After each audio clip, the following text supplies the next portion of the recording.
Ce n'est pas les gens qui te font du mal, c'est ce que tu attends d'eux. La racine de la souffrance relationnelle, ce sont les attentes.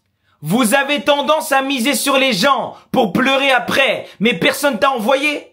La plupart de tes blessures dans les relations ne viennent pas d'actes volontairement cruels, elles viennent surtout de la projection de tes attentes sur les autres. Tu voulais qu'ils réagissent comme toi, tu pensais qu'ils comprendraient sans que tu parles.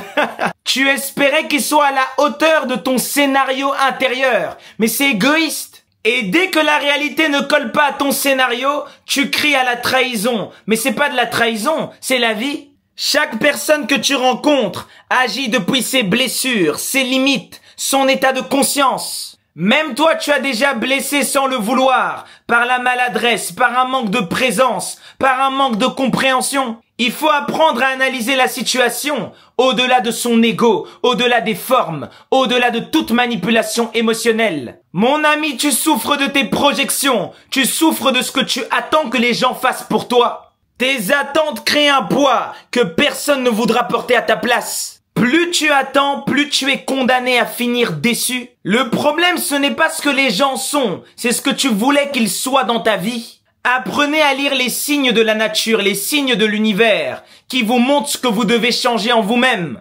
Apprenez à lire vos imperfections à travers les autres, qui sont vos miroirs. Ta souffrance relationnelle est un miroir de tes propres projections. Quand tu arrêtes d'attendre que les autres soient comme toi, ou agissent comme tu veux qu'ils agissent, c'est là que tu libères ton cœur. Tu n'es plus dépendant de leur validation, tu n'es plus prisonnier de leurs erreurs.